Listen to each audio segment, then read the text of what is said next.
Hi friends, welcome to Ayfas simple cooking. இன்றைக்கி பார்க்க போகிற ரெசிபி வந்துட்டு டிஃபனுக்கு இட்லி தோசைக்கு தகுந்த மாதிரி ஒரு குருமா எப்படி செய்கிறதுன்னு பார்க்கலாம்.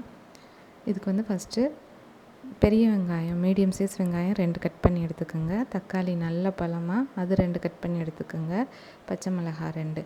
இப்போ இது எல்லாத்தையுமே மிக்ஸி ஜாரில் போட்டுக்கோங்க. வெங்காயம், தக்காளி, பச்சை மிளகாய் இது எல்லாத்தையும் சேர்த்துட்டு தேங்காய் 3 சில்லு அளவு சேர்த்துக்கோங்க. இப்போ இது எல்லாத்தையுமே நல்லா பேஸ்ட் மாதிரி அரைச்சிக்கோங்க. இதில் சோம்பு கொஞ்சம் ஆட் பண்ணிக்கோங்க, 1 ஸ்பூன் அளவு.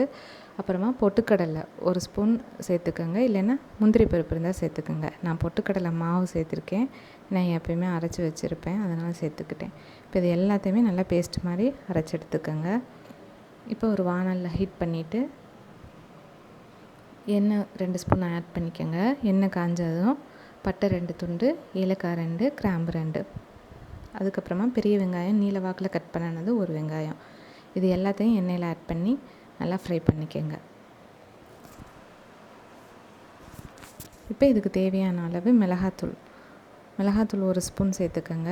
மல்லித்தூள் 1 ஸ்பூன், மஞ்சள் தூள் 1/2 ஸ்பூன்.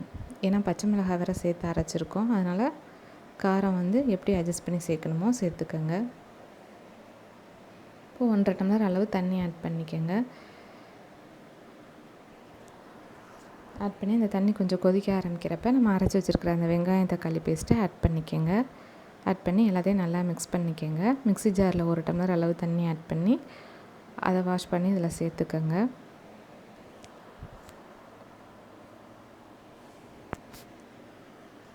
இன்னும் கூட ஒரு டம்ளர் தண்ணி சேர்த்துக்கோங்க. இது ஏன்னா நல்லா கொதித்ததுக்கப்புறம் அது நல்லா திக்காகும், நம்ம பொட்டுக்கடலை வேறு சேர்த்துருக்கனால. இப்போ இது எல்லாத்தையும் நல்லா மிக்ஸ் பண்ணிவிட்டு தேவையான அளவு உப்பு போட்டு மூடி வச்சுருங்க. ஒரு 10 மினிட்ஸ் அப்படியே சிம்லேயே வச்சுருங்க.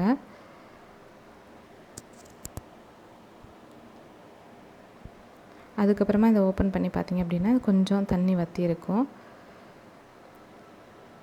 இன்னும் கொஞ்சம் வற்றினா போதும், ரொம்பவும் இது வந்து திக்காக இருக்கக்கூடாது. இந்த குழம்பு கொஞ்சம் தண்ணியாக தான் இருக்கணும். கருவேப்பிலை ஆட் பண்ணிக்கோங்க. கருவேப்பிலை ஆட் பண்ணிவிட்டு உப்பு பார்த்துக்கோங்க, உப்பு பத்தலைன்னா போட்டுக்கோங்க. இது வந்து நீங்கள் முந்திரி பருப்பு கூட சேர்த்து அரைக்கலாம், இல்லை பொட்டுக்கடலை சேர்த்து அரைக்கலாம், நிலக்கடலை பருப்பும் சேர்த்து அரைக்கலாம்.